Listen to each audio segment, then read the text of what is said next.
जो लोग fundamental analysis नहीं जानते हैं उनके लिए ये वीडियो। किसी भी स्टॉक को एनालाइज कर सकते हो आप सिर्फ 5 मिनट में, और थोड़ी प्रैक्टिस के बाद ये 5 मिनट भी नहीं लगेंगे।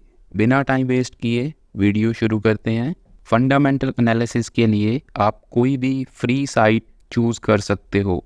हम इसके लिए screener.in और StockEdge यूज़ करेंगे।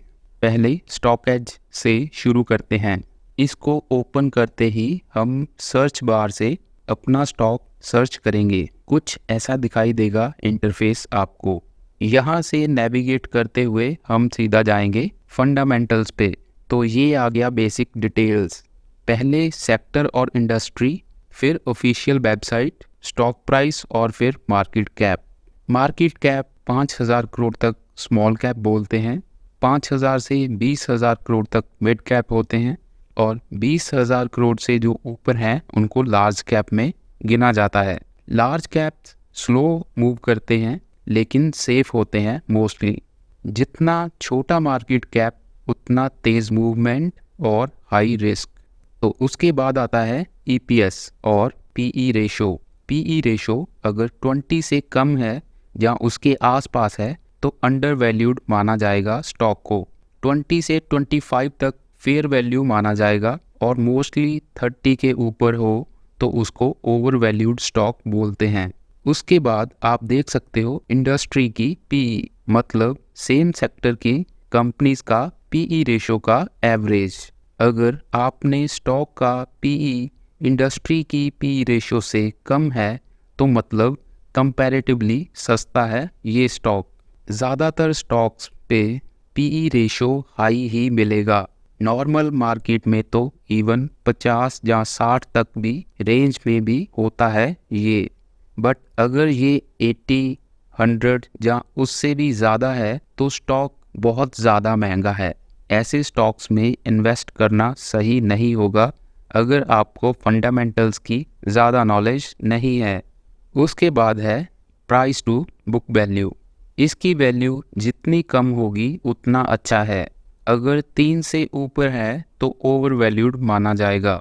1.5 से 3 तक फेयर वैल्यू मानी जाएगी, और अगर 1.5 से कम है तो स्टॉक को अंडर वैल्यूड माना जाएगा। ये रेशो भी सेक्टर टू सेक्टर वेरी करता है। तो और बेहतर जजमेंट के लिए इसको इंडस्ट्री की बाकी स्टॉक्स की प्राइस टू बुक वैल्यू से कंपेयर कर सकते हैं। उसके बाद डिविडेंड यील्ड। डिविडेंड से कंपनी का अच्छा या बुरा होना कुछ पता नहीं चलता, तो इसको हम ज़्यादा प्रेफरेंस नहीं देंगे। डिविडेंड मिल रहा है तो भी अच्छा है, नहीं मिल रहा तो भी अच्छा है। Next is results. इसको मेनली एनुअल बेसिस पे देखेंगे। सबसे ऊपर है सेल्स और सेकंड लास्ट पे है नेट प्रॉफिट। अच्छी कंपनीज में ये दोनों धीरे धीरे इंक्रीज होते हैं। बस इतना याद रखें, कंपनी लॉस में नहीं होनी चाहिए कम से कम लास्ट 5 साल से, और सेल्स इंक्रीज होनी चाहिए और अदर इनकम ज़्यादा नहीं होनी चाहिए। इसके बाद हम चेक करेंगे ratios. First is ROE, return on equity. ये 15 से ज़्यादा होना चाहिए। Second ROCE, return on capital employed. ये भी मिनिमम 15 होना चाहिए। 15 से जितना ज़्यादा होंगी ये रेशोज़ उतनी अच्छी हैं। नेक्स्ट हम जाएंगे सॉल्वेंसी रेशोज़ पे। यहाँ पे डेट टू इक्विटी रेशो 1 से कम होनी चाहिए। 0 होगा तो बेस्ट रहेगा, जितना कम उतना अच्छा। बैंक्स और फाइनेंस कंपनीज में ये ऐसा नहीं होगा, तो बैंक्स और फाइनेंस कंपनीज को डेट टू इक्विटी से हम जज नहीं कर सकते। नेक्स्ट जो मेन चीज़ है वो है करंट रेशो। ये जितना ज़्यादा उतना अच्छा है, मगर 1 से कम नहीं होना चाहिए। नेक्स्ट हम जाएंगे कैश फ्लो सेगमेंट पे। इसमें बैंक्स और फाइनेंस कंपनी को हम नहीं चेक करेंगे। बाकी सब कंपनीज का जो फर्स्ट पॉइंट है कैश फ्रॉम ऑपरेशंस, ये पॉजिटिव होना चाहिए। बाकी के 2 cash from investments and cash from finance, ये दोनों नेगेटिव होने चाहिए। अगर कैश फ्रॉम इन्वेस्टमेंट पॉजिटिव है तो कंपनी ने कोई पुराना इन्वेस्टमेंट बेचा है और अगर कैश फ्रॉम फाइनेंस पॉजिटिव है तो कंपनी एक तरह से लोन ले रही है।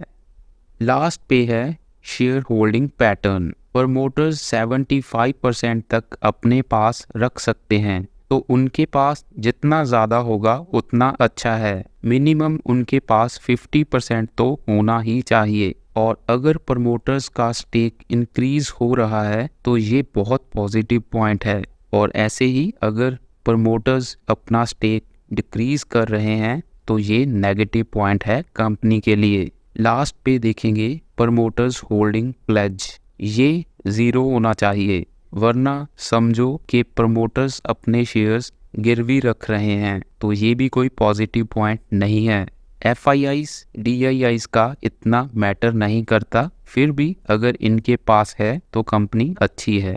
तो ये है फंडामेंटल एनालिसिस। अगर आप इसको फॉलो करोगे तो कभी स्टॉक्स में अनएक्सपेक्टेड फॉल नहीं देखने मिलेगा। लोअर सर्किट तो भूल ही जाओ।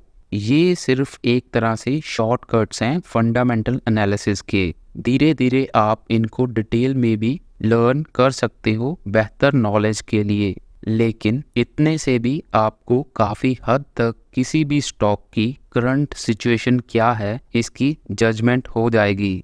अब एक दो एग्जांपल्स ले लेते हैं कि इस एनालिसिस का फ़ायदा हमें कैसे हो सकता है। सबसे पहले जो कंपनीज बर्बाद हुई हैं और हम उसमें से कैसे बच सकते थे ये चेक करते हैं। सबसे पहले देखते हैं जेट एयरवेज। 50 रुपीज़ का स्टॉक 5 साल पहले 800 का था। इसके फंडामेंटल्स देखोगे तो इसके प्रॉफिट्स देखकर हमें पता चल जाता कि गड़बड़ है। फिर रेशोज़ देखें तो ROE का डाटा अवेलेबल नहीं है, ROCE देख सकते हो बेकार है। 2 रेड फ्लैग्स हो गए।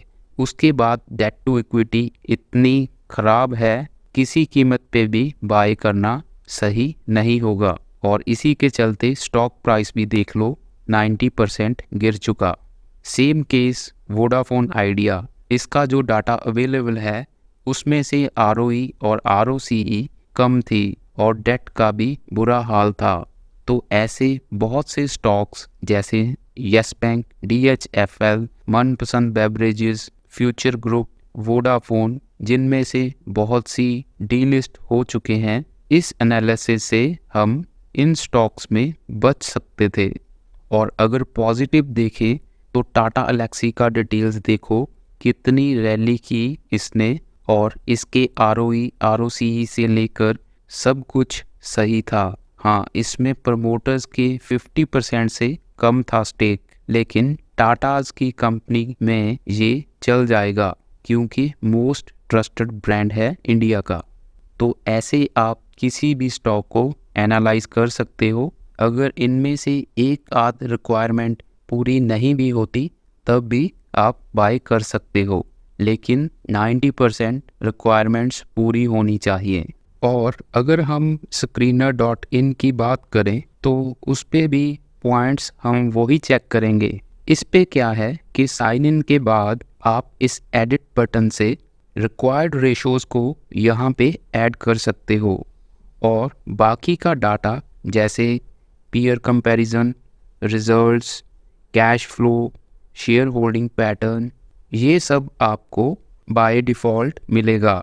तो ये इसका प्लस पॉइंट है कि एक ही पेज पे सारा डाटा अवेलेबल है screener.in पे। तो आई होप ये वीडियो आपके काफ़ी काम आएगा, और ऐसी और वीडियोस के लिए आप हमारे साथ बने रहें। Thank you for watching.